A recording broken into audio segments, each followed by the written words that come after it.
Hello everybody.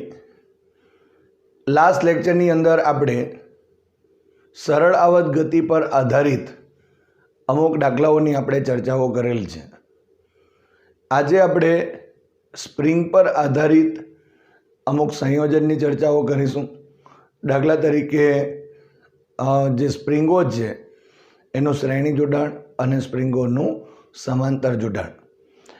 આ out of syllabus છે, પરંતુ કોમ્પિટિટિવ એક્ઝામ માટે અગત્યનું હોવાથી આપણે આ જે ટૉપિકો છે તે ચલાવી રહ્યા છીએ. તો સૌપ્રથમ આપણે જોઈએ સ્પ્રિંગોનું શ્રેણી જોડાણ.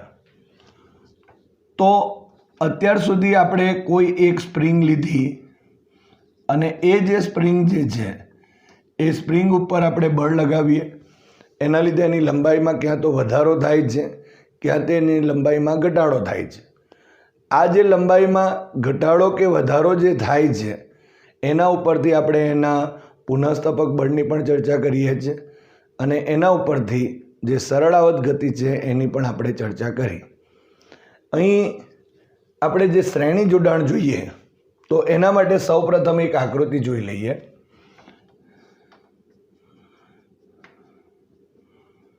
ધારો કે આ બે સ્પ્રિંગો છે. આ બે સ્પ્રિંગોનું એક શ્રેણી જોડાણ કહેવાય. જ્યારે સ્પ્રિંગોને એક પછી એક આ રીતે જોડવામાં આવે તો એ શ્રેણી જોડાણ કહેવાય. ધારો કે આ પહેલી સ્પ્રિંગ છે, એનો બળ અચળાંકને આપણે K1 કહીએ.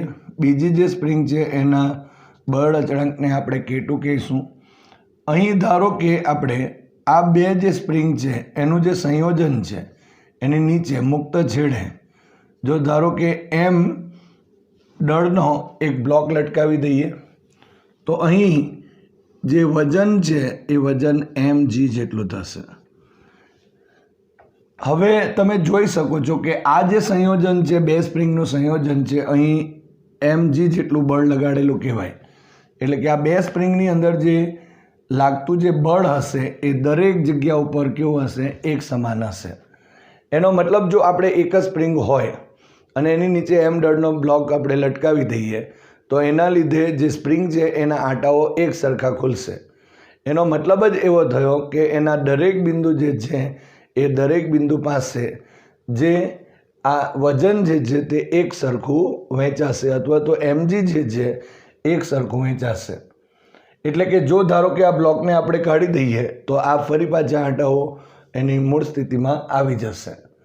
તો હવે આ જે mg બળ એ દરેક બિંદુ પાસે જો એક સરખા જો વહેંચાય તો એના લીધે આ જે પહેલી સ્પ્રિંગ છે તેના લંબાઈમાં એક વધારો થશે અને આ બીજી જે સ્પ્રિંગ છે એની લંબાઈમાં પણ વધારો થશે.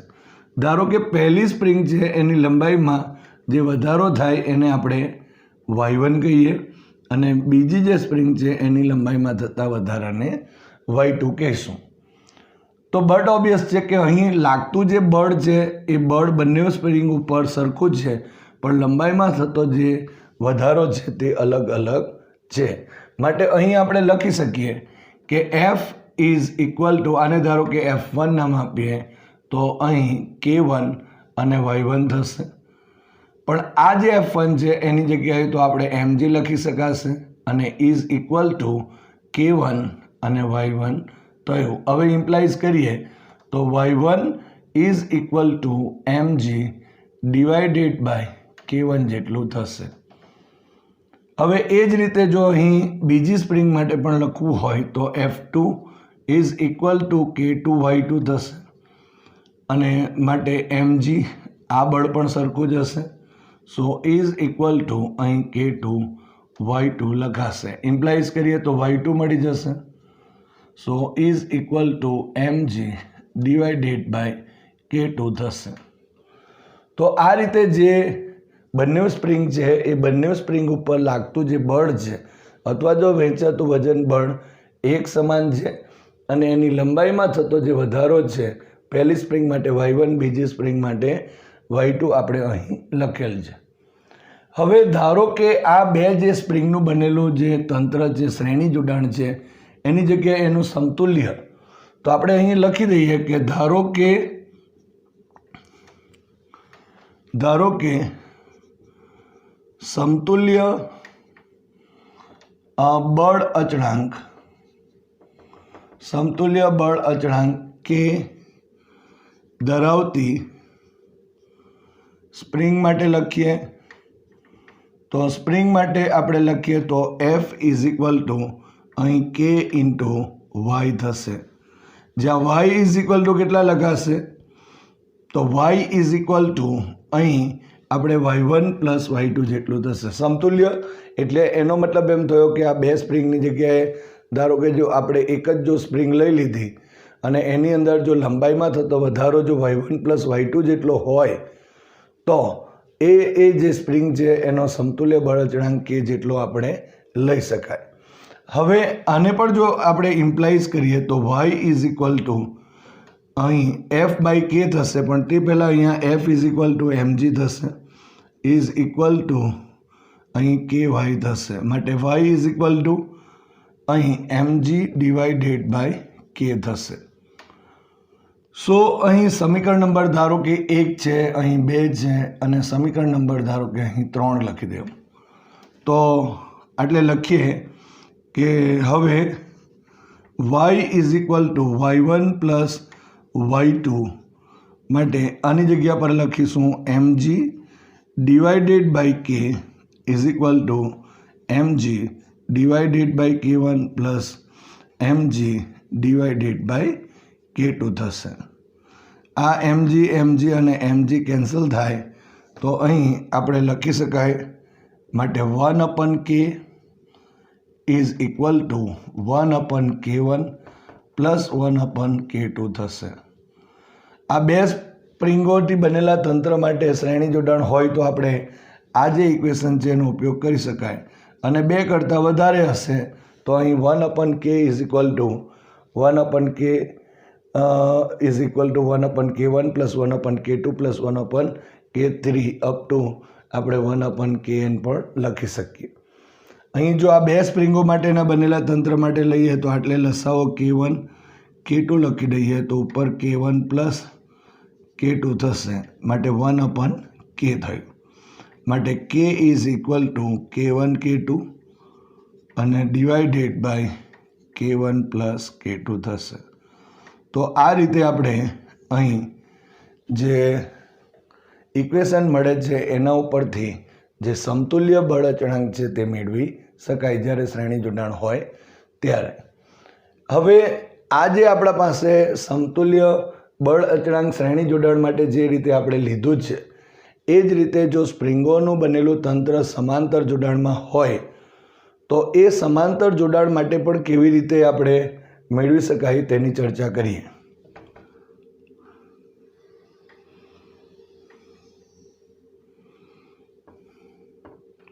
તો અહીં સમાંતર જોડાણની વાતો કરીએ. સૌપ્રથમ આકૃતિ જોઈએ તો અહીં દ્રઢ આધાર આપણે લખી દઈએ. હવે આ દ્રઢ આધાર પરથી આ ધારો કે અહીં સ્પ્રિંગ છે અને આ પણ સ્પ્રિંગ છે.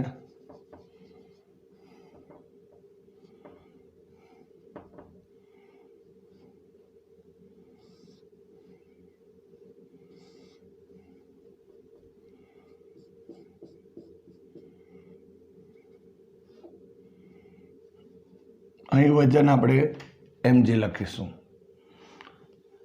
હવે આ જે બંને સ્પ્રિંગ અલગ અલગ છે એટલે કે K1 અને અહીંયા ધારો કે K2 થશે. હવે અહીંયા લંબાઈમાં થતો વધારો સેમ છે. સમાંતર જોડાણ એટલે અહીં જો બંનેના એક છેડા એક બાજુ અને બીજા છેડાઓ કોઈ બીજી બાજુ એક સાથે જોડાયેલા હોય ત્યારે બનતી જે રચના દેખાય છે એ સમાંતર જોડાણની છે. અહીં એક વસ્તુ સમજવા જેવી છે કે અહીં લંબાઈમાં થતો જે વધારો છે એ લંબાઈમાં થતો વધારો એક સમાન છે. હવે આ જે બ્લોક છે એ બ્લોક ઉપર લટકાવેલ વજન તો mg જ છે, પણ આ જે પુનઃસ્થાપક બળ જ્યારે આપણે વિચારીએ આ એનું વજન બળ એટલે બાહ્ય બળ લગાડેલું છે.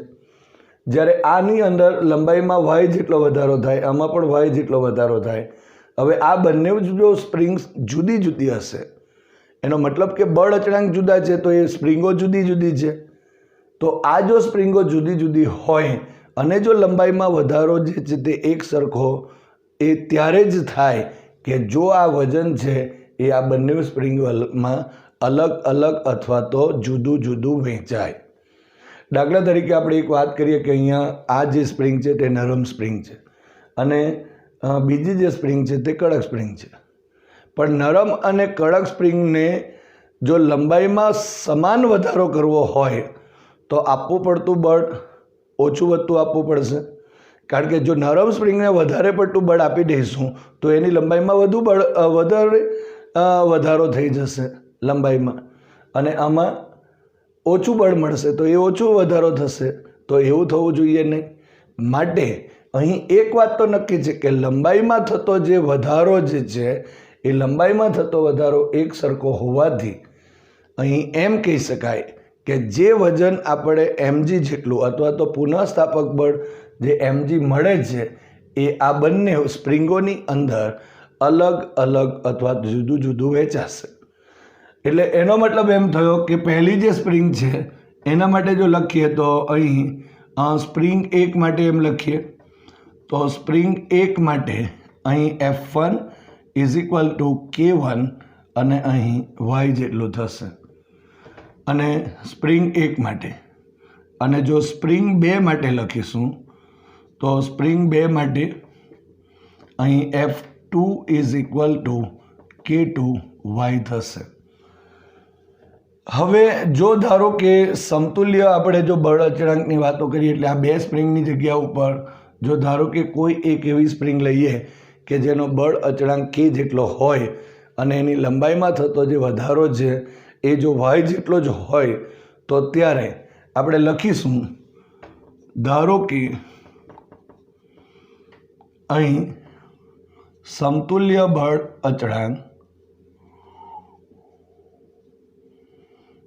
અચળાંક અહીં k હોય તો F is equal two k અને y થશે. માટે અહીં F total force F is equal two F1 plus F2, થોડું અહીંયા વહેંચાશે થોડું અહીંયા વહેંચાશે. સો અહીં આપણે લખી શકાય ky is equal two k1y plus અહીં લખાશે k2y. સો અહીં y અને y કેન્સલ થયું. સો આ k is equal two k1 plus k2 થશે. તો આ રીતે આપણે અહીં જે સ્પ્રિંગનું એટલે કે સ્પ્રિંગોનું જે સમાંતર જોડાણ છે એ સમાંતર જોડાણ માટે સમતુલ્ય જે બળ અચળાંક છે એ સમતુલ્ય બળ અચળાંક k is equal two k1 plus k2 મેળવી શકીએ. અને જો ઘણી બધી જો સ્પ્રિંગો જો અહીં આ રીતે સમાંતર જોડાણમાં હોય તો k is equal two k1 plus k2 plus up to kn પણ આપણે લખી શકીએ. તો આ રીતે આપણે સ્પ્રિંગોનું જે શ્રેણી જોડાણ છે અને સમાંતર જોડાણ છે તેને આપણે મેળવી શકીએ. અહીં આ કોમ્પિટિટિવ માટે ખૂબ જ અગત્યના સમીકરણો છે. આગળ જતાં 12th સાયન્સની અંદર પણ જ્યારે કેપેસિટરની ચર્ચાઓ આવશે તેના શ્રેણી અને સમાંતરની ચર્ચા આવશે તો આના જેમ જ સામ્યતા ધરાવે છે. તમે અહીં જોઈ શકો છો કે આ જે સમીકરણ જે અવરોધની અંદર આપણે સમાંતરમાં આવતું હતું આના પ્રકારનું તે અહીં શ્રેણીમાં જ છે, અને અવરોધમાં જે સરવાળો થતો એટલે કે શ્રેણી જોડાણ માટે હતું તે અહીં સમાંતર જોડાણ માટે છે. બીજું ઉદાહરણ નંબર 6ની અંદર જે દાખલો આપણે જોયો છે એ પણ એક પ્રકારનું અહીં સ્પ્રિંગોનું જોડાણ છે અને એને પણ આપણે વ્યવસ્થિત સમજેલ છે.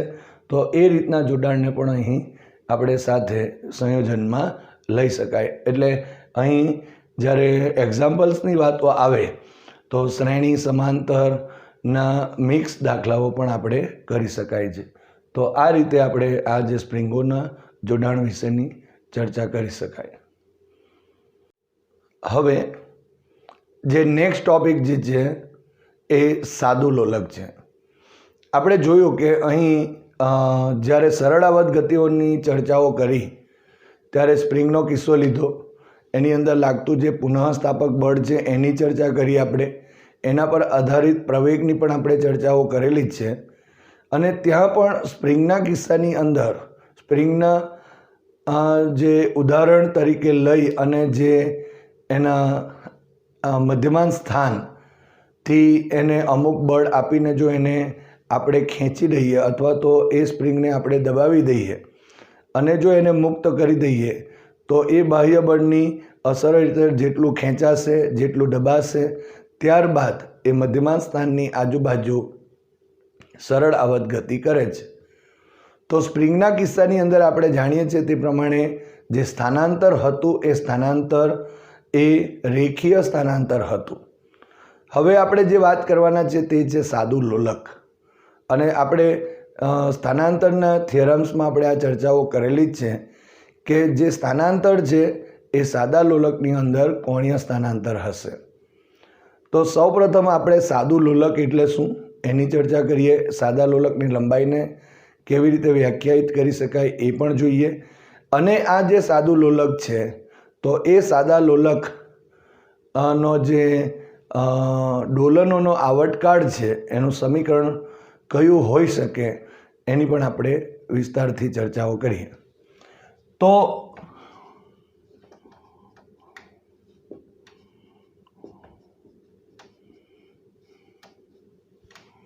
અહીં ધારો કે એક દ્રઢ આધાર છે અને આ દ્રઢ આધાર પરથી અહીં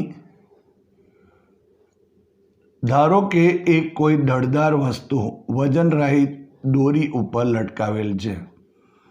આ એક ગોળો છે, એક દળદાર વસ્તુ છે એમ કહી શકાય. અને આ જે વસ્તુ છે એને વજનરહિત દોરી વડે આ દ્રઢ આધાર ઉપર લટકાવેલી છે.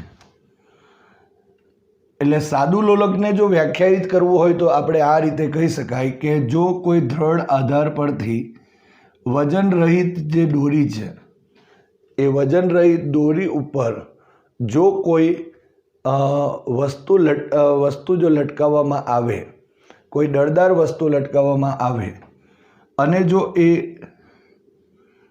આ રીતે ઉર્ધ્વ સમતલમાં જો અહીં ડોલનો કરે તો આ જે બનતી જે રચના છે એને આપણે સાદું લોલક કહી શકાય. એટલે દ્રઢ આધાર પરથી વજનરહિત દોરી ઉપર જો દળદાર વસ્તુ લટકાવવામાં આવે તો બનતી જે રચના છે તે સાદું લોલક કહેવાશે. હવે આ સાદું લોલક જે છે એ સાદું લોલકની લંબાઈ એટલે શું?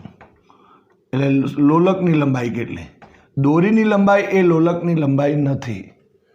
અહીં એમ કહી શકાય કે આ જે દ્રઢ આધાર છે ત્યાંથી તે આ દળદાર જે વસ્તુ છે, અહીં ધારો કે ગોળો લીધો છે તો એના કેન્દ્ર સુધીનું જે અંતર એટલે કે દ્રવ્યમાન કેન્દ્ર, ગુરુત્વ કેન્દ્ર સુધીનું જે અંતર છે એને આપણે અહીં આ લોલક જે છે એ લોલકની લંબાઈ કહેશું. હવે સામાન્ય રીતે લોલકની લંબાઈ એટલે દોરીની લંબાઈ આવશે. અહીં ધારો કે હૂક હોય તો હૂકની લંબાઈ આવશે અને ત્યાર પછી આ ગોળાની ત્રિજ્યા. આમ ત્રણ વસ્તુનો સરવાળો જ્યારે થાય ત્યાર પછી લોલકની લંબાઈ મળે. એટલે સાદા લોલકની લંબાઈ એટલે દ્રઢ આધાર ઉપર જે દ્રઢ બિંદુ છે અહીં એ દ્રઢ આધાર પરનો જે બિંદુ છે ત્યાંથી અહીં ગોળાના દ્રવ્યમાન કેન્દ્ર સુધીનું અંતર. હવે અહીં તમે જોઈ શકો છો કે અહીં આપણે કહી શકાય કે આ જે ગોળો છે એ ગોળા ઉપર અત્યારે આ સ્થિતિની વાત કરીશું તો અહીં mg જેટલું બળ લાગે છે. એની વિરુદ્ધ દિશામાં આપણે કહીએ તો આ રીતે અહીં તણાવ બળ લાગે છે T. એટલે આ જે ગોળો છે એ ગોળા ઉપર લાગતું જે અહીં વજન અને જે તણાવ જે છે એ બંને એકબીજાની અસરને નાબૂદ કરે છે. કારણ કે અહીં ગોળો લટકેલો છે અને જો એ ગોળો લટકેલો હોય તો એનો મતલબ એમ થયો કે આ T અને આ mg જે છે એ એકબીજાની અસરને નાબૂદ કરશે. માટે પરિણામી બળ શૂન્ય થયું અને જો પરિણામી બળ શૂન્ય થાય તો અહીં આ જે લોલક છે એની સંતુલિત સ્થિતિ બનશે. હવે ધારો કે એને થોડું ચલિત કરીને અમુક ખૂણે, આ ખૂણો ઘણો જ નાનો છે એવું આપણે લઈશું, પરંતુ અહીં આપણને વધારે ખ્યાલ આવે એટલા માટે ખૂણો થોડો મોટો લીધેલ છે. તો આ રીતે અહીં આ જે ગોળાને ચલિત કરીને અહીં ધારો કે લાવવામાં આવે, આ રીતે. જો આ રીતે જો આપણે અહીં લાવવામાં જો આવે તો હવે એના ઉપર લાગતા જે બળો છે તે કયા કયા છે તેની પણ ચર્ચા કરીએ. તો સૌપ્રથમ આપણે કહી શકાય વજન બળ હશે આ રીતે. તો વજન બળને આપણે mg વડે દર્શાવીશું. અહીં એની વિરુદ્ધ દિશામાં આપણે આ રીતે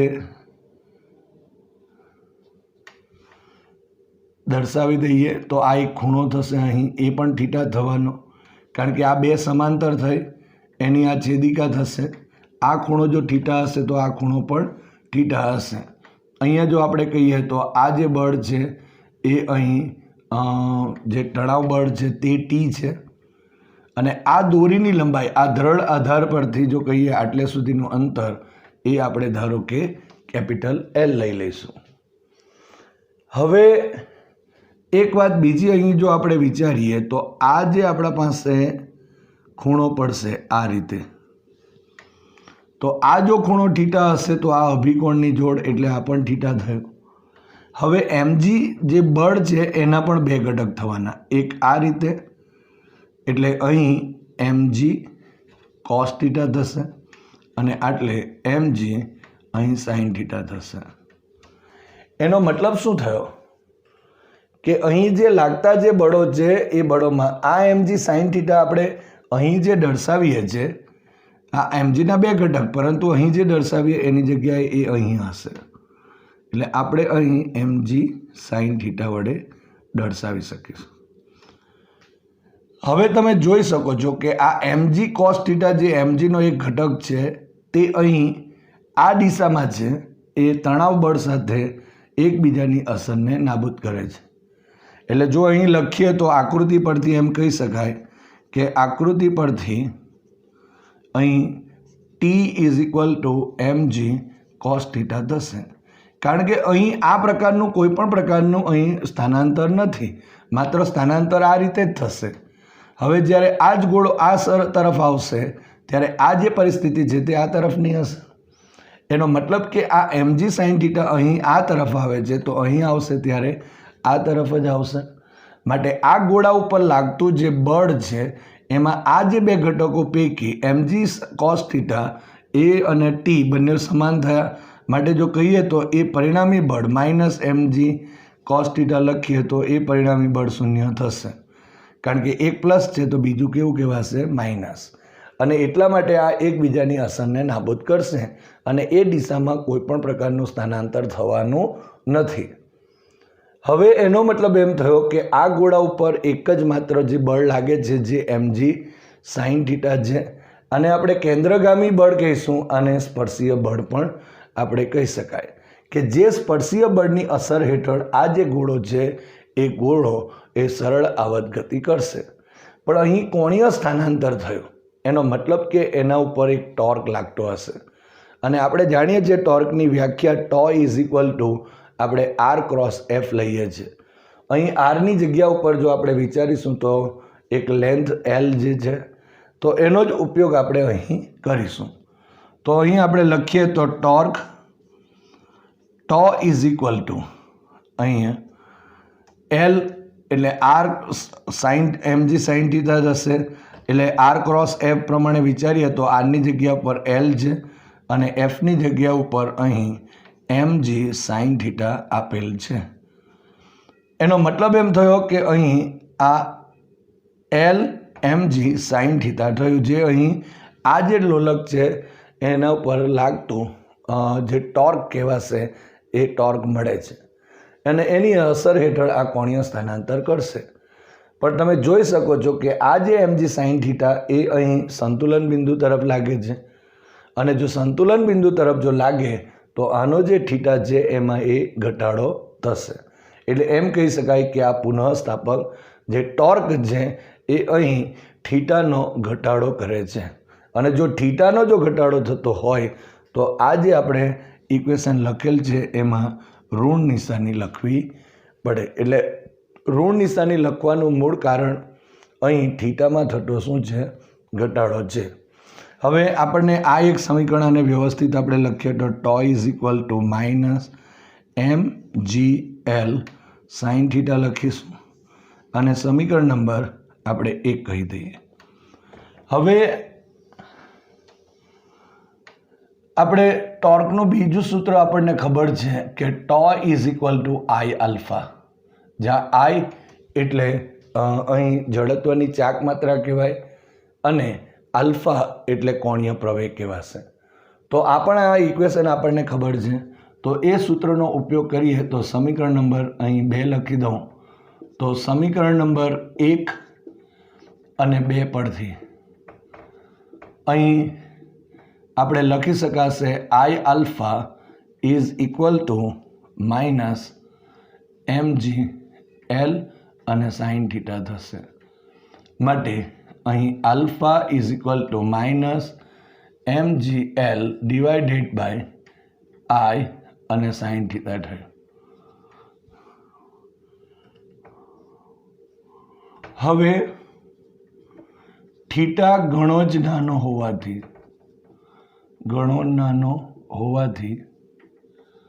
આપણે જાણીએ છીએ sine theta is approximately equal to theta લખી શકાય કે થીટાનું મૂલ્ય જો ઘણું જ નાનું હોય તો સાઇન થીટાની બદલે પણ આપણે થીટા લખી શકાય અથવા તો ઘણી વખત આપણે ટેન થીટા પણ લખી શકીએ છીએ. માટે અહીં જો આપણે કહેવું હોય તો કહી શકાશે alpha is equal to minus mgl divided by I into અહીં થીટા થશે.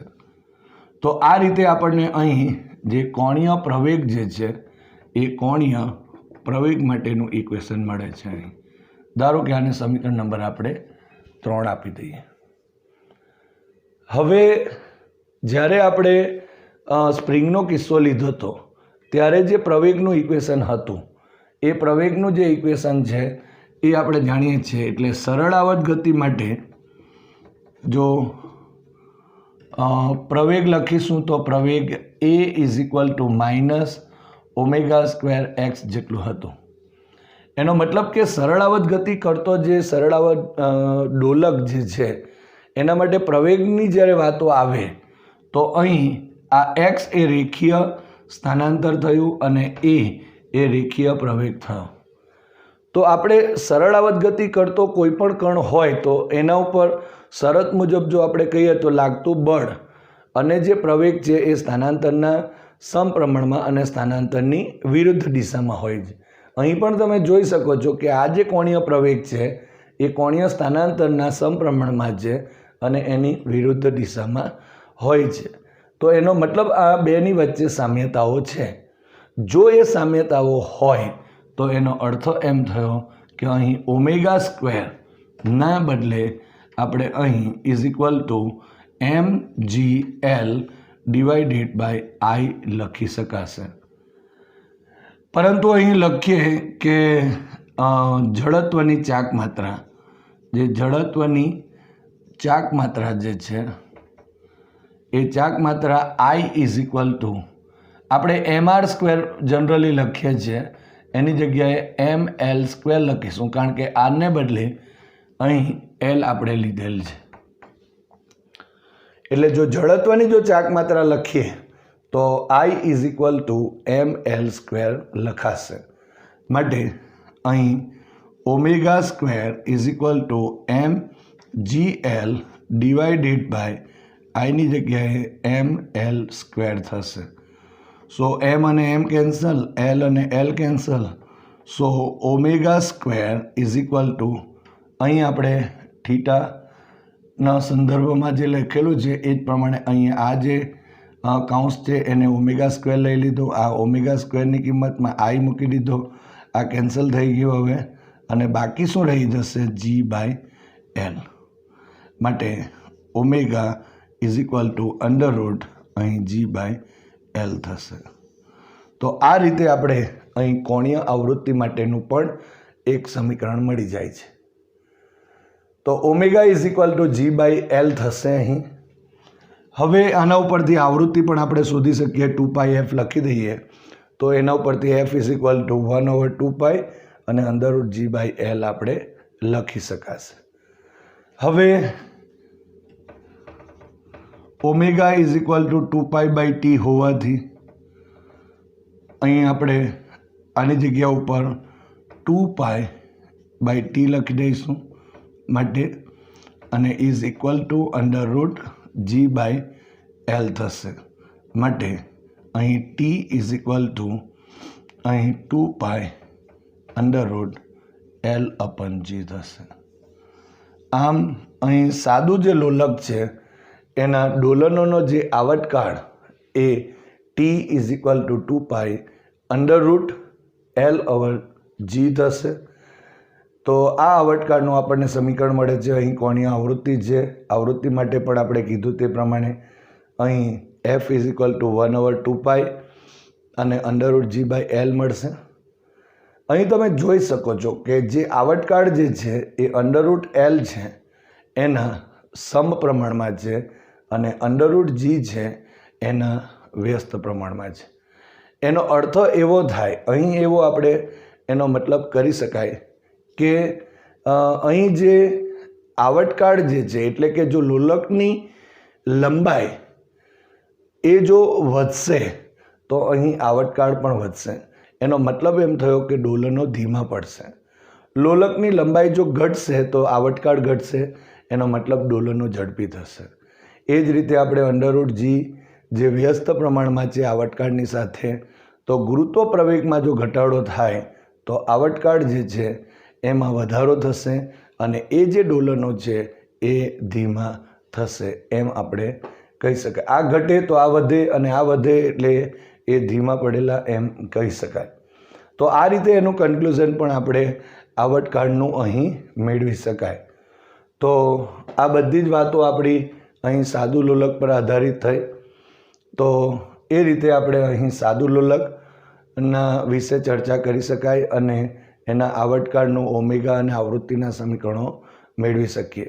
બીજી એક વાત અગત્યની અહીં જો આપણે કહેવી હોય તો એમ કહી શકાય કે તમારી પાસે આ જે બધી કન્ડિશન્સ આપણે અહીં મૂકેલ છે એના માટે તમારે આગળના જે ચેપ્ટરો છે, જે બળના ચેપ્ટર છે, ઉર્જાના ચેપ્ટરો છે, એની અંદર આવતી જે ભૌતિક રાશિ વિશેની જે ફંડામેન્ટલ બાબતો છે એ વ્યવસ્થિત આવડવી જોઈએ. તો એના લીધે આ જે આપણા પાસે બળનો જે કેવી રીતે લાગે છે એના વિશે આપણે જલ્દીથી આપણે અહીં લખી શકાય. તો એ રીતે આપણે તૈયારી કરવાની કે બળ કેવી રીતે લાગે છે એ બરાબર તૈયાર કરી દેવું. તો આ રીતે સાદું લોલકની બધી જ વાતો આપણે અહીં કરેલ છે.